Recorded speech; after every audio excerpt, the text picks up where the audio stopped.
दोस्तों नमस्कार। यह है मार्गदर्शन फॉर सिविल सर्विसेज। मैं अनुराग चौधरी।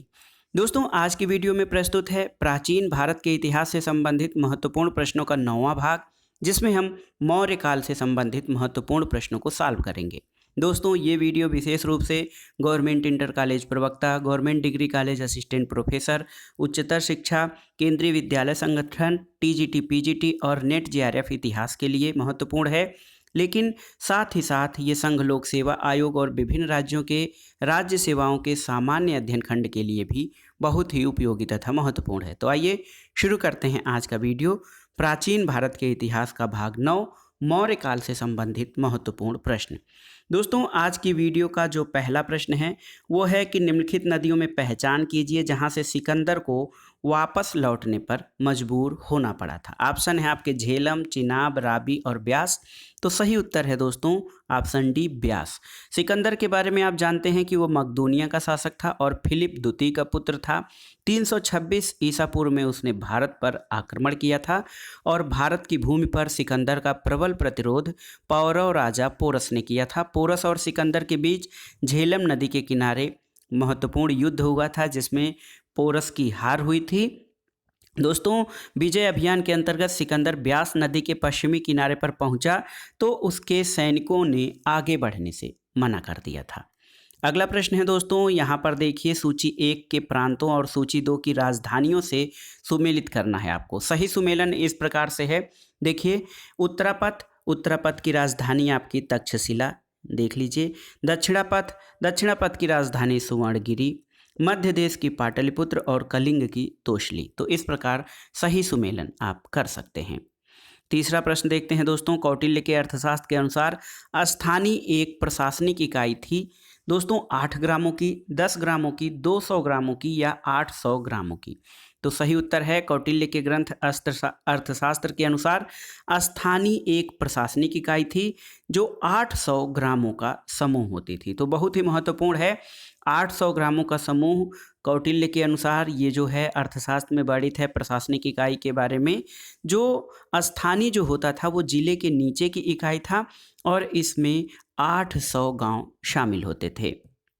अगला प्रश्न है, सूची 1 के पदाधिकारियों को सूची 2 से सुमेलन करना है। देखिए आंकड़ाध्यक्ष, दोस्तों आंकड़ाध्यक्ष जो होता था वो खनिज विभाग का अध्यक्ष होता था, याद करते जाइएगा।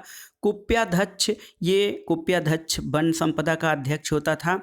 पाणियाध्यक्ष, दोस्तों पाणियाध्यक्ष जो होता था ये वाणिज्य विभाग से संबंधित जो विभाग होता था उसका अध्यक्ष था। और पौतवाध्यक्ष ये माप तौल विभाग का अध्यक्ष होता था। तो इस प्रकार से याद करिए, आंकड़ाध्यक्ष खनिज विभाग, कुपाध्यक्ष वन संपदा, पाणवाध्यक्ष वाणिज्य विभाग और पौतवाध्यक्ष ये आपके माप तौल के विभाग का अध्यक्ष होता था। अगला प्रश्न है, निम्नलिखित में से कौन सा ग्रंथ पिप्पली वन में स्थित मौर्य नामक गैर राजसी कबीले की बात करता है। ऑप्शन देखिए, महापरिनिब्बाण सूत्र, मिलिंद पन्हो, परिशिष्ट पर्वन या मुद्रा राक्षस। तो सही उत्तर है दोस्तों पिप्पली वन में मौर्य नामक गैर राजसी कबीले की बात महापरिनिब्बाण सूत्र जो ग्रंथ है ये करता है। और बुद्ध की मृत्यु के बाद जो मल्ल थे उन्होंने अत्यंत सम्मानपूर्वक उनका अंत्येष्टि संस्कार किया। उनकी शरीर धातु के 8 भाग करके प्रत्येक भाग पर स्तूप बनवाए गए। और महापरिनिर्वाण सूत्र में बुद्ध के शरीर धातु के 8 दावेदारों के नाम मिलते हैं जिनमें पिप्पल वन के मोरी नामक गैर राजसी कबीला भी शामिल है। अगला प्रश्न है दोस्तों, इस वीडियो का निम्नलिखित में से कौन सा ग्रंथ जो है वो तक्षशिला में मौर्यकालीन मंत्रियों कारिंदों के कुशासन के विरुद्ध हुए ख्यात असंतोष के बारे में बताता है। आप इसमें से देखिए, ऑप्शन है आपके अशोकावदान, युग पुराण, दिव्यावदान और महाभाष्य। तो सही उत्तर है दोस्तों ऑप्शन सी, दिव्यावदान। दिव्यावदान बौद्ध कथाओं का संग्रह है और इसकी आधी कथाएं विनय पिटक से और बाकी कथाएं सूत्रालंकार से ली गई हैं। इसमें मौर्यकालीन मंत्रियों के कुशासन के विरुद्ध हुए असंतोष के बारे में भी वर्णन मिलता है।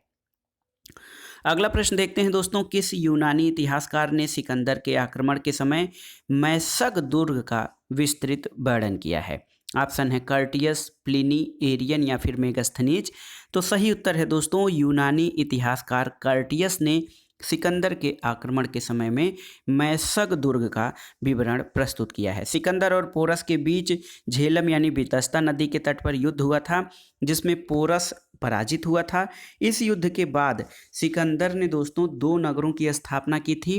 पहला नगर रण क्षेत्र में ही विजय के उपलक्ष्य में बसाया गया था, जिसका नाम निकैया या विजयनगर रखा गया, और दूसरा झेलम नदी के दूसरे तट पर बसाया गया, जहां सिकंदर का प्रिय घोड़ा बूकेफाला मरा हुआ था और घोड़े के नाम पर इस नगर का नाम बऊकेफला रखा गया था। अगला प्रश्न है दोस्तों, निम्नलिखित में से कौन सा स्रोत चंद्रगुप्त मौर्य को क्षत्रिय मानता है?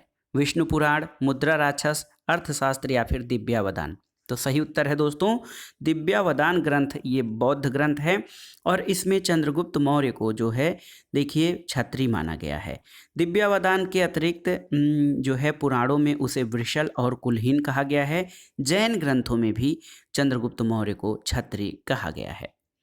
अगला प्रश्न है दोस्तों, मेगस्थनीज के अनुसार पाटलिपुत्र नगर एक समिति के द्वारा शासित था, जिसके सदस्यों की कुल संख्या कितनी होती थी?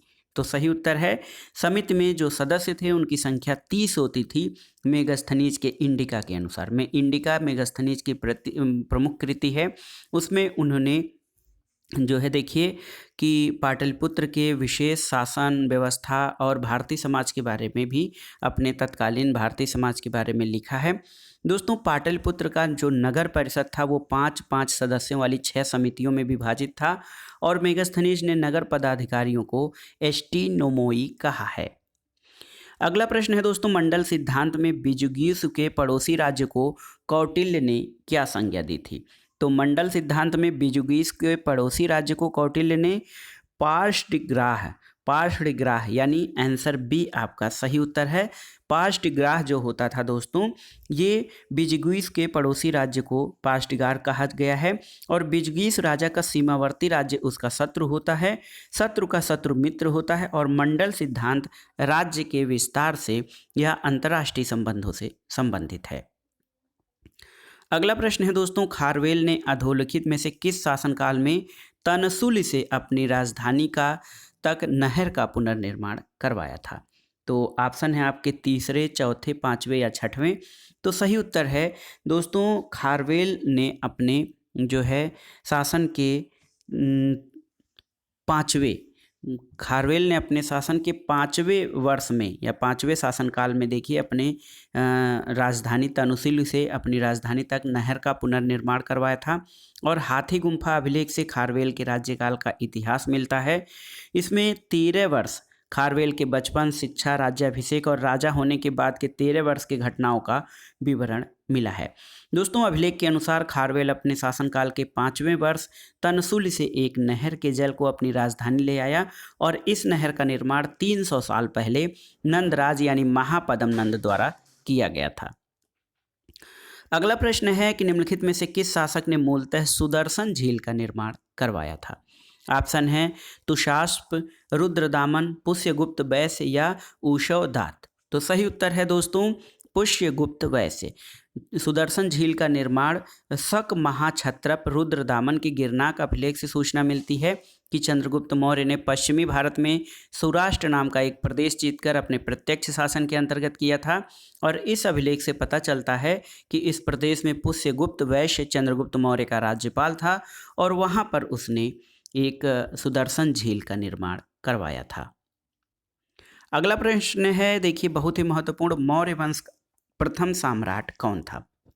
दोस्तों मौर्य वंश का प्रथम सम्राट आप जानते हैं चंद्रगुप्त था और चंद्रगुप्त मौर्य की गणना भारत के महान शासकों में होती है। वो भारत का प्रथम ऐतिहासिक सम्राट था। वो ऐसा पहला सम्राट था जिसने बृहत्तर भारत पर अपना शासन स्थापित किया, जिसका विस्तार ब्रिटिश साम्राज्य से बड़ा था। उसके साम्राज्य की सीमा ईरान से मिलती थी और उसने ही भारत को सर्वप्रथम राजनीतिक रूप से एकताबद्ध करने का कार्य किया था। अगला प्रश्न है निम्नलिखित में से कौन सा ग्रंथ मौर्य इतिहास पर प्रकाश नहीं डालता है? आपको बताना है। तो सही उत्तर क्या है दोस्तों? निम्नलिखित में से कौन सा ग्रंथ मौर्य इतिहास पर प्रकाश नहीं डालता? देवी चंद्रगुप्तम। दोस्तों देवी चंद्रगुप्तम विशाख दत्त की कृति है और विशाख दत्त ने चंद्रगुप्त विक्रमादित्य से पूर्व रामगुप्त का शासक के रूप में वर्णन किया है और ये ग्रंथ मौर्य इतिहास पर प्रकाश नहीं डालता। जबकि विशाख दत्त की जो मुद्रा राक्षस है, कौटिल्य का अर्थशास्त्र और मेगस्थनीज की इंडिका, ये सभी मौर्य साम्राज्य के बारे में जानकारी देने वाले ग्रंथ हैं। तो सही उत्तर है, मौर्य इतिहास पर जानकारी देवी चंद्रगुप्तम नहीं देता है, जबकि मुद्रा राक्षस, कौटिल्य का अर्थशास्त्र और मेगस्थनीज की इंडिका जो कृतियां हैं ये मौर्य शासन से संबंधित हैं। दोस्तों, अन्य महत्वपूर्ण तथ्यों के बारे में जान लेते हैं। क्षेमेंद्र थे एक लेखक, उनकी रचना है बृहत कथा मंजरी। सोमदेव द्वारा रचित कथा सरित सागर, इससे मौर्य साम्राज्य के बारे में जानकारी मिलती है। मेगस्थनीज ने लिखा है कि भारत में अकाल नहीं पड़ते थे, जबकि चंद्रगुप्त मौर्य के समय अकाल पड़ने का वर्णन मिल रहा है। मौर्य काल में गणिका या वेश्याओं का उल्लेख मिलता है और स्वतंत्र रूप से वेश्यावृत्ति करने वाली स्त्रियों को रूपा जीवा कहा जाता था। अगला प्रश्न है दोस्तों, निम्नलिखित में से कौन सा स्रोत मौर्यकालीन इतिहास से संबंधित है? बौद्ध जैन ग्रंथ, अशोक के शिलालेख, कौटिल्य का अर्थशास्त्र या उपर्युक्त सभी? तो दोस्तों, ये उपर्युक्त सभी जो ग्रंथ हैं या स्रोत हैं ये मौर्यकालीन इतिहास के बारे में जानकारी देते हैं। अगला प्रश्न है, किस ग्रंथ में चंद्रगुप्त मौर्य के लिए वृषल शब्द का प्रयोग किया गया है? ऑप्शन देखिए, ब्राह्मण साहित्य, जैन साहित्य, मुद्रा राक्षस या फिर बौद्ध साहित्य। तो सही उत्तर है दोस्तों मुद्रा राक्षस। मुद्रा राक्षस विशाख दत्त की कृति है और इसमें चंद्रगुप्त मौर्य के बारे में विस्तृत सूचना मिलती है। इसमें चंद्रगुप्त को नंदराज का पुत्र माना गया है और मुद्रा राक्षस में चंद्रगुप्त को वृषल या कुलहीन भी कहा गया है। अगला प्रश्न है दोस्तों, चंद्रगुप्त मौर्य की राजधानी कौन सी थी? तो सही उत्तर है पाटलिपुत्र।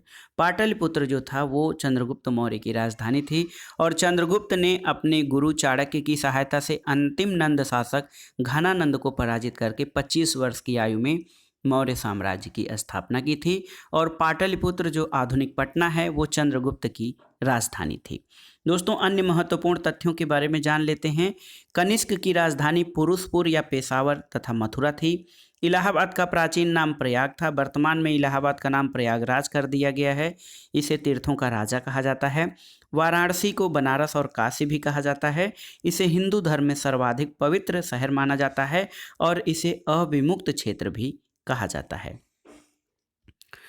अगला प्रश्न है दोस्तों, चंद्रगुप्त मौर्य की एक पत्नी सेल्यूकस निकेटर की पुत्री थी, उसका नाम क्या था? ऑप्शन है कुमार देवी, दत्त देवी, कारुआकी या हेलेन। तो सही उत्तर है दोस्तों हेलेन नाम था चंद्रगुप्त मौर्य की एक पत्नी जो कि सेल्यूकस निकेटर की पुत्री थी।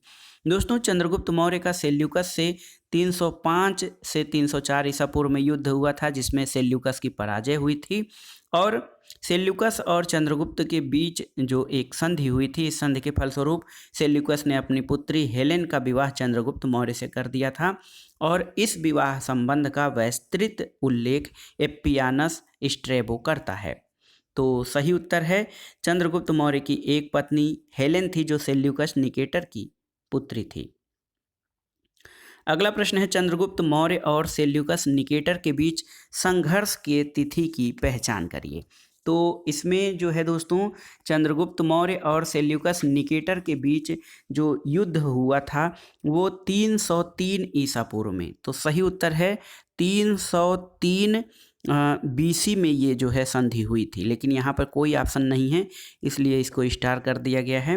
303 BC में चंद्रगुप्त मौर्य और सेल्यूकस निकेटर के बीच दोस्तों संघर्ष हुआ था और संधि हुई थी। अगला प्रश्न है, चंद्रगुप्त मौर्य की श्रद्धा थी किस धर्म में?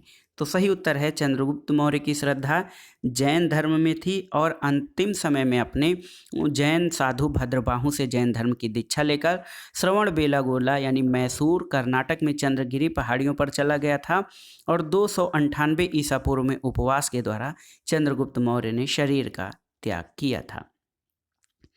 अगला प्रश्न है दोस्तों, प्राचीन भारत में निम्नलिखित में से किस शासक ने जैन धर्म स्वीकार करके संन्यास ले लिया था?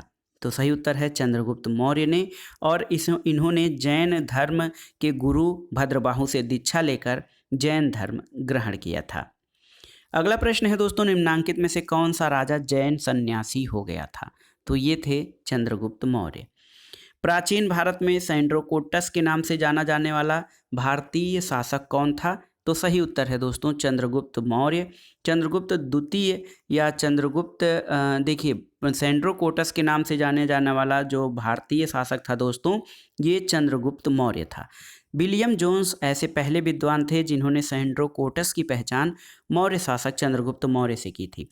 एरियन और प्लूटार्क ये जो यूनानी लेखक हैं, इन्होंने चंद्रगुप्त मौर्य को एंड्रोकोटस के रूप में वर्णित किया है, लेकिन सेंड्रोकोटस का समीकरण चंद्रगुप्त मौर्य से मिलता है। यही प्रश्न देखिए कितनी बार पूछा गया है। यूनानी विवरणों में जो है किसको सेंड्रोकोटस नाम दिया गया है, तो चंद्रगुप्त मौर्य को।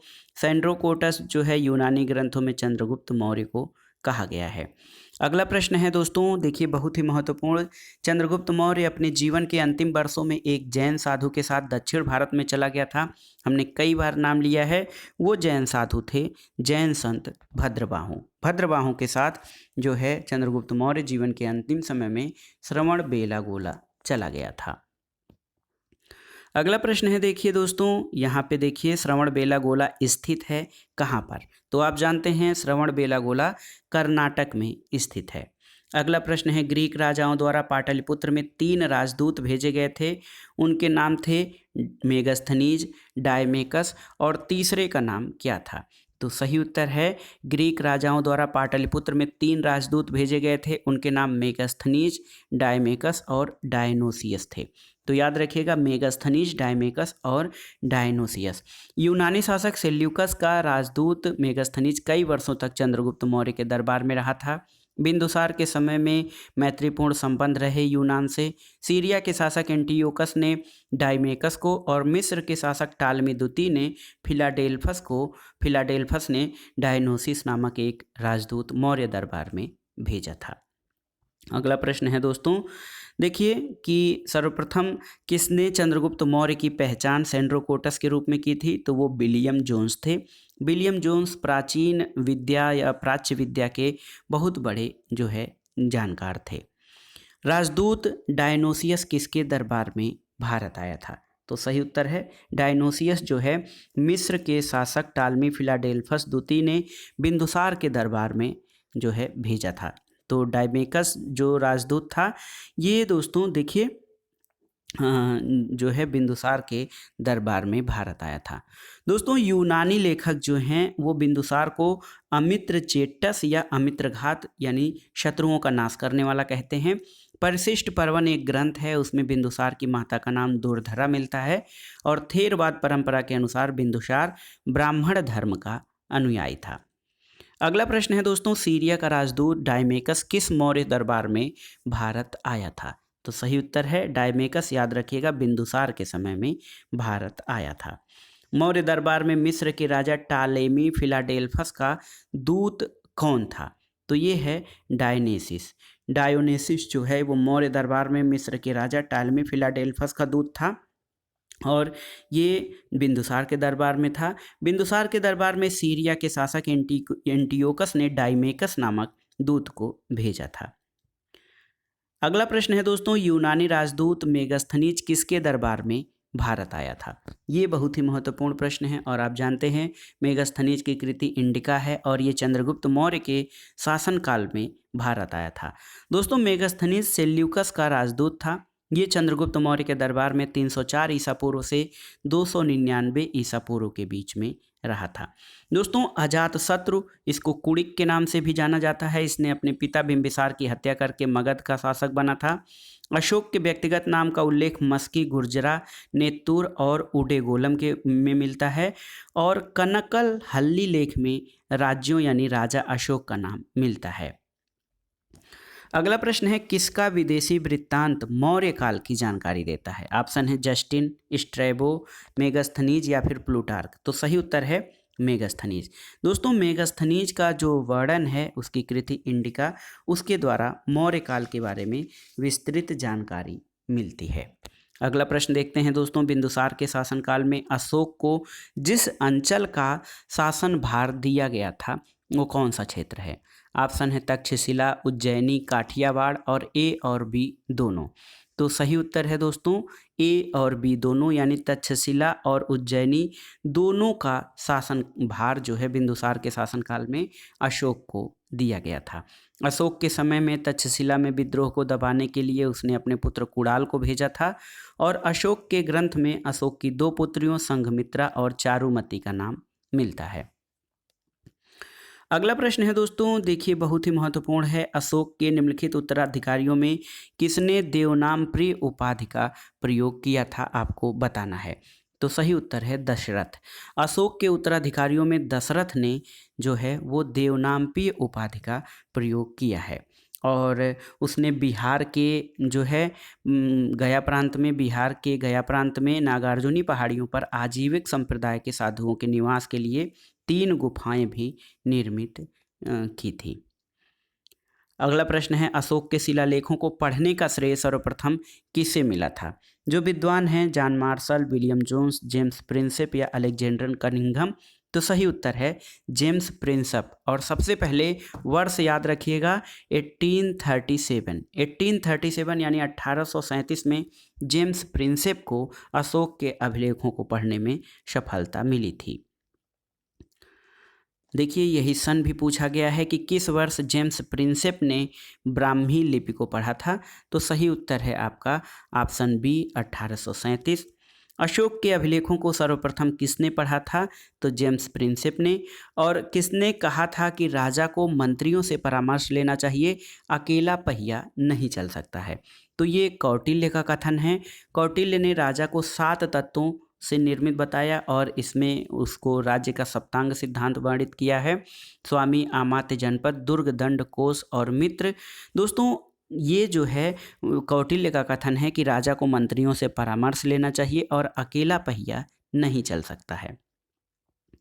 अगला प्रश्न है, देखिए बहुत ही महत्वपूर्ण, कई बार परीक्षाओं में पूछा गया है। मेगास्थनीज द्वारा उल्लिखित अग्रोनोमोई कौन होते थे?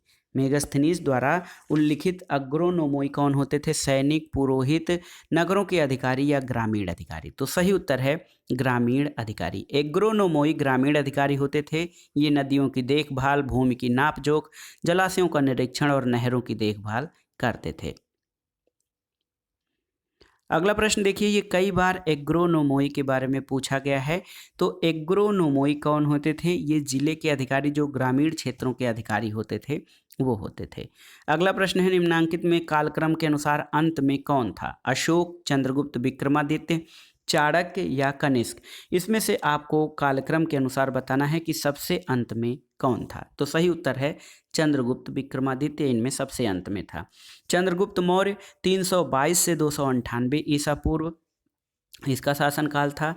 अशोक का शासनकाल 269 ईसा पूर्व से 232 ईसा पूर्व। कुषाण या कनिष्क का शासनकाल 78 से 105 ईस्वी में था। और गुप्त शासक चंद्रगुप्त विक्रमादित्य का शासनकाल 375 से 415 ईस्वी तक था। तो ये गुप्त शासक था चंद्रगुप्त विक्रमादित्य और दोस्तों कनिष्क कुषाण वंश का शासक था। अगला प्रश्न है दोस्तों, मौर्य प्रशासन में खानों के अध्यक्ष को क्या कहा जाता था? खान के अध्यक्ष को अकराध्यक्ष या आंकड़ाध्यक्ष कहा जाता था। खानों के अध्यक्ष को। आइए देखते हैं दोस्तों अन्य महत्वपूर्ण अधिकारी। लक्षणाध्यक्ष जो होता था वो छापेखाना या टकसाल का अध्यक्ष होता था। ये राज्य में मुद्रा जारी करने का अधिकारी होता था। लोहाध्यक्ष धातु विभाग का अध्यक्ष था और शूनाध्यक्ष बूचड़ खाने का अध्यक्ष होता था। अगला प्रश्न बहुत ही महत्वपूर्ण है, कई बार परीक्षाओं में पूछा है। अपने शासनकाल के किस वर्ष अशोक बुद्ध की जन्मस्थली लुम्बिनी गया था? आपको बताना है। तो सही उत्तर है अपने शासनकाल के 20वें वर्ष यानी ऑप्शन सी सही है। अपने शासनकाल के 20वें वर्ष में मौर्य सम्राट अशोक बुद्ध की जन्मस्थली लुम्बिनी गया था। वहाँ पर उसने एक शिला स्तंभ स्थापित करवाया और वहाँ बुद्ध का जन्म हुआ था, इसलिए वहाँ का कर घटाकर 1/8 भाग कर दिया गया था। अगला प्रश्न है दोस्तों, केवल एक ही शिलालेख है जिसमें अशोक ने करारोपण के बारे में बात की है, इसमें वो कौन सा शिलालेख है? तो ये है दोस्तों ऑप्शन सी रुम्मनदेई स्तंभ शिलालेख। और अशोक ने अपने राज्याभिषेक के 20वें साल लुम्बिनी की यात्रा की थी, वहाँ एक रुम्मनदेई स्तंभ शिलालेख स्थापित करवाया और बुद्ध की जन्मभूमि होने के कारण लुम्बिनी ग्राम का धार्मिक कर माफ कर दिया गया और भू राजस्व 1/6 से घटाकर 1/8 कर दिया गया था। अगला प्रश्न है दोस्तों, निम्नलिखित में से कौन सी लिपियां अशोक के शिलालेखों में प्रयुक्त की गई थी? तो अशोक के जो शिलालेख थे उसमें जो लिपियां प्रयुक्त की गई थी, ब्राह्मी, खरोष्ठी, आर्मेइक और ग्रीक। तो याद रखिएगा, देखिए आर्मेइक ए से कर लीजिए, बी से ब्राह्मी, के से खरोष्ठी और जी से ग्रीक और के से खरोष्ठी, ए बी जी के। तो देखिए आर्मेइक, ब्राह्मी, खरोष्ठी और ग्रीक और खरोष्ठी। अगला प्रश्न है दोस्तों, इंडिका किसकी रचित पुस्तक है, आपको बताना है। तो बहुत ही महत्वपूर्ण पुस्तक है इंडिका। आप जानते हैं मेगस्थनीज जो है सेल्यूकस निकेटर द्वारा चंद्रगुप्त मौर्य की राज्यसभा में या राज दरबार में भेजा गया यूनानी राजदूत था। तो मेगस्थनीज ने अपने अनुभव के आधार पर भारतीय तत्कालीन समाज या मौर्य शासन के समय का विवरण अपने इंडिका में दिया था। इंडिका का लेखक मेगस्थनीज है दोस्तों, याद रखिएगा। इंडिका नामक यूनानी ग्रंथ का लेखक कौन है? तो मेगस्थनीज जो है। ये प्रश्न कई बार परीक्षाओं में पूछा गया है, तो आप याद रखिएगा ये किसका दूत था और चंद्रगुप्त चंद्रगुप्त मौर्य के दरबार में सेल्यूकस ने किस दूत को भेजा था? तो इसका उत्तर मेगस्थनीज है और उसकी कृति का नाम दोस्तों इंडिका है। अगला प्रश्न है, सन 1750 में सर्वप्रथम, देखिए सन 1750 में सर्वप्रथम अशोक स्तंभ का पता किसने लगाया था? ऑप्शन है जेम्स प्रिंसेप, अलेक्जेंडर कनिंघम, टेफेंथलर या फिर विलियम जोन्स। तो सही उत्तर है सर्वप्रथम 1750 ईस्वी में टेफेंथलर ने अशोक स्तंभ का पता लगाया था और ये अभिलेख दिल्ली मेरठ अभिलेख था। दोस्तों सबसे पहले 1837 में जेम्स प्रिंसेप को अशोक के दिल्ली टोपरा अभिलेख को पढ़ने में सफलता मिली थी। प्रसिद्ध इतिहासकार डी.आर. भंडारकर ने केवल अभिलेखों के आधार पर अशोक का इतिहास लिखने का प्रयास किया था और स्ट्रेबो ने मेगस्थनीज के विवरण को पूर्णतः असत्य और अविश्वसनीय कहा था। अगला प्रश्न देखते हैं दोस्तों, बहुत ही महत्वपूर्ण है। देखिए ये है आपका, देखिए अर्थशास्त्र कितने अधिकरणों में विभक्त है? अर्थशास्त्र जो है कौटिल्य का लिखा हुआ ग्रंथ है और ये कितने अधिकरणों में विभक्त है? तो अधिकरण या भाग अर्थशास्त्र में कुल 15 अधिकरण या भाग हैं। इसमें 180 प्रकरण या उपभाग हैं और 6000 श्लोक हैं।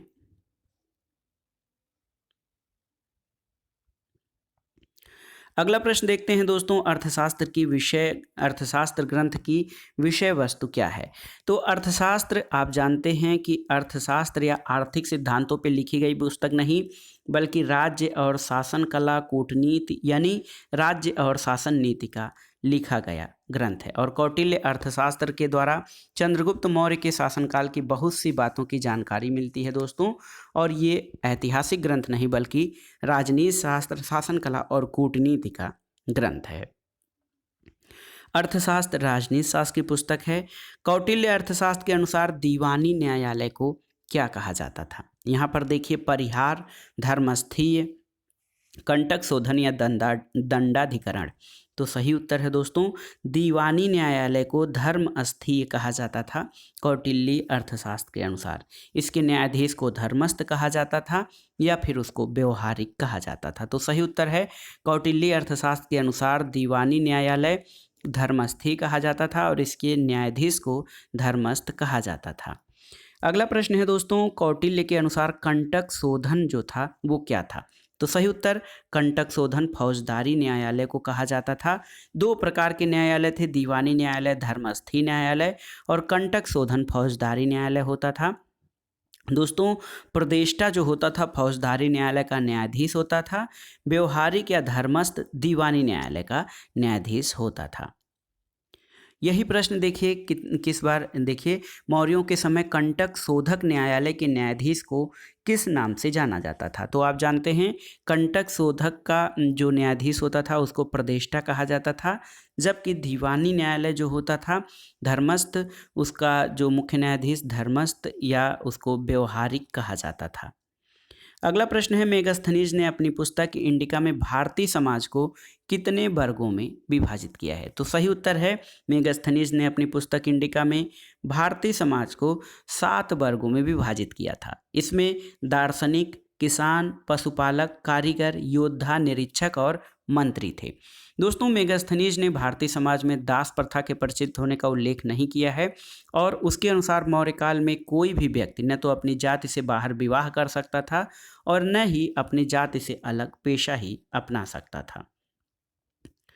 अगला प्रश्न है, निम्नलिखित में से किसने दास व्यवस्था नहीं होने के लिए भारतीय समाज की गलती से सराहना की थी? तो सही उत्तर है मेगास्थनीज। मेगास्थनीज ने दास व्यवस्था नहीं होने के लिए भारतीय समाज की गलती से सराहना की थी। दोस्तों, मेगास्थनीज ने भारतीय समाज को 7 वर्गों में विभाजित किया है। इसमें से द्वितीय वर्ग किसका होता था आपको बताना है। तो सही उत्तर है द्वितीय वर्ग किसानों का होता था।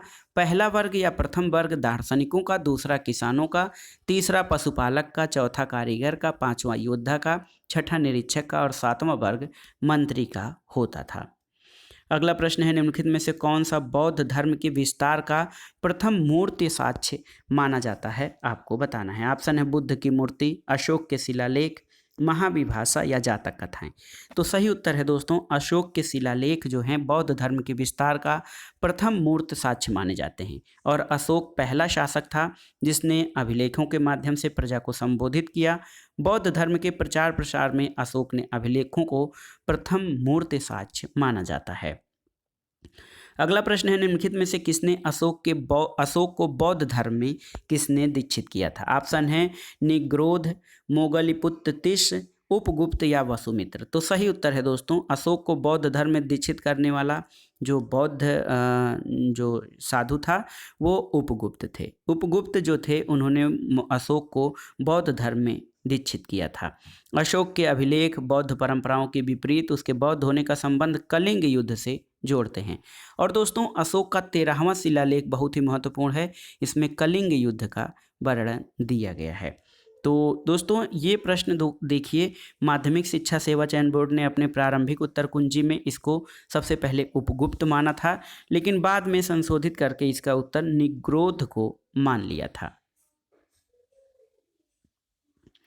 अगला प्रश्न है, अशोक के धम्म का सार किस अभिलेख में मिलता है? आपको बताना है अशोक के धम्म का सार किस अभिलेख में मिलता है। द्वितीय स्तंभ लेख, तृतीय स्तंभ लेख, सप्तम शिलालेख या इनमें से कोई नहीं।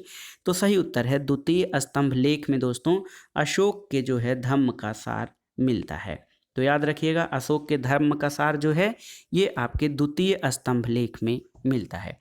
दोस्तों अशोक के धम्म का सार द्वितीय स्तंभ लेख में मिलता है। अपने दूसरे स्तंभ लेख में अशोक स्वयं प्रश्न करता है कि धम्म क्या है, तो फिर वो कहता है कि पाप से दूर रहना, अत्यधिक कल्याण करना, दया, दान, सत्यता, पवित्रता, मृदुता और साधुता, यही धम्म है।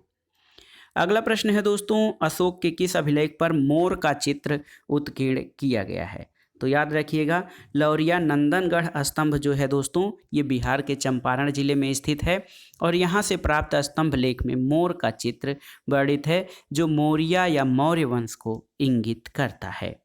अगला प्रश्न है निम्नलिखित में से कौन सा पक्ष अशोक के धम्म का सैद्धांतिक पक्ष नहीं है? कौन सा पक्ष अशोक के धम्म का सैद्धांतिक पक्ष नहीं है? तो सही उत्तर है सभी के साथ समान व्यवहार करना। इसके अलावा ये अशोक के धम्म का सैद्धांतिक पक्ष नहीं बल्कि अहिंसा, व्यवहार में संयम और पापों से भय, ये अशोक के धम्म का सैद्धांतिक पक्ष है। सभी के समान व्यवहार ये एक प्रकार से व्यवहारिक पक्ष है। अगला प्रश्न है दोस्तों निम्नलिखित में से मौर्य कला का सबसे अच्छा नमूना कौन माना जाता है? स्तंभ, चैत्य, स्तूप या गुहा कला? तो सही उत्तर है स्तंभ। मौर्यकालीन कला का उत्कृष्ट प्रदर्शन अशोक के स्तंभ में दिखाई पड़ता है। मथुरा और चुनार की पहाड़ियों से लाकर लाल बलुए पत्थर से ये स्तंभ बनाए गए हैं और ये एकाश्म पत्थर यानी एक ही पत्थर को काट छांट कर बनाए गए हैं। दोस्तों बौद्ध ग्रंथों में उल्लेख मिलता है कि अशोक ने 84,000 स्तूपों का निर्माण कराया था और मौर्यकालीन राजकीय कला के अंतर्गत नहर निर्माण, स्तूप, गुफाएं और स्तंभ आते हैं। और चीनी यात्री फाहियान ने ये गुप्त काल में आया था। इसने लिखा था कि पाटलिपुत्र का राजप्रसाद देवताओं द्वारा निर्मित है। अगला प्रश्न है दोस्तों कि निम्न किस मुख्य उद्देश्य से अशोक ने अपनी प्रजा में धम्म का प्रचार किया था? तो सही उत्तर है दोस्तों, अपनी प्रजा के नैतिक और आध्यात्मिक विकास के लिए अशोक ने धम्म का प्रचार प्रसार किया था। धम्म केवल धार्मिक व्यवस्था नहीं बल्कि नैतिक कानून, एक सामान्य आचार संहिता और नैतिक व्यवस्था भी है। अगला प्रश्न है, बौद्ध धर्म के प्रचार प्रसार के लिए अशोक ने एक अधिकारी की नियुक्ति की थी, जिन्हें क्या कहा जाता था? तो सही उत्तर है, बौद्ध धर्म के प्रचार प्रसार के लिए जो अधिकारी नियुक्त किए गए थे उनको धर्म महामात्र या धम्म महामात्य कहा जाता था। तो अशोक के 5वें अभिलेख में इसका उल्लेख मिलता है। अगला प्रश्न है दोस्तों, अर्थशास्त्र में उल्लिखित सीताध्यक्ष किस विभाग के अध्यक्ष होते थे? तो सही उत्तर है, सीताध्यक्ष दोस्तों कृषि विभाग के अध्यक्ष होते थे। सीताध्यक्ष राजकीय कृषि विभाग का अध्यक्ष होता था और राज्य की ओर से सिंचाई का समुचित प्रबंध किया जाता था, जिसको कि सेतुबंध कहा जाता था। दोस्तों, मौर्य काल का सबसे प्रमुख बंदरगाह पश्चिम तट पर भड़ौच या जिसको भृगु कच्छ कहा जाता था, और पश्चिमी तट पर ही सोपारा महाराष्ट्र में स्थित बंदरगाह भी था। अगला प्रश्न है दोस्तों, देखिए मौर्य काल में सीता कर लगाया गया था। सीता कर दोस्तों राज्य द्वारा प्रत्यक्ष नियंत्रित गांव की कृषि भूमि पर, यानी राज्य द्वारा प्रत्यक्ष नियंत्रित गांव की कृषि भूमि पर सीता कर लगाया गया था। और आप जानते हैं कि राजकीय भूमि से होने वाली आय को सीता कहा जाता था और राजकीय भूमि की व्यवस्था करने वाले प्रधान अधिकारी को सीताध्यक्ष कहा जाता था। अगला प्रश्न और इस वीडियो का आखिरी प्रश्न है दोस्तों, धर्म शब्द का रूपांतर धम्म किससे संबंधित है? तो सही उत्तर है, धम्म जो है प्राकृत भाषा से संबंधित है। तो याद रखिएगा, धम्म जो है ये संस्कृत भाषा के धर्म का प्राकृत भाषा में रूपांतर है और अशोक के द्वितीय स्तंभ लेख में धम्म के बारे में जानकारी मिलती है। दोस्तों, D.R. भंडारकर महोदय अशोक के धम्म को उपासक बौद्ध धर्म कहते हैं। रोमिला थापर के अनुसार अशोक का धम्म उसकी निजी कल्पना थी, जो उसने प्रशासनिक उद्देश्यों को ध्यान में रखकर बनाई थी। और बौद्ध ग्रंथ महावंश के अनुसार धम्म प्रचार के लिए अशोक ने कई देशों में धर्म प्रचारक भेजे थे। तो दोस्तों, ये था आज का वीडियो, प्राचीन भारत का इतिहास। इसमें आपने मौर्य काल से संबंधित महत्वपूर्ण प्रश्नों को देखा। मौर्य काल से संबंधित महत्वपूर्ण प्रश्नों का एक और वीडियो हम आपके लिए प्रस्तुत करेंगे, तब जाकर मौर्य वंश से संबंधित, मौर्य काल से संबंधित प्रश्नों को पूरी तरह से कवर किया जा सकेगा। वीडियो आपको कैसा लगा और आपके लिए कितना लाभदायक हो रहा है, हमें कमेंट बॉक्स में ज़रूर बताइएगा। वीडियो को लाइक करें, शेयर करें और इस चैनल मार्गदर्शन फॉर सिविल सर्विसेज को सब्सक्राइब करें। वीडियो देखने के लिए धन्यवाद दोस्तों, नमस्कार।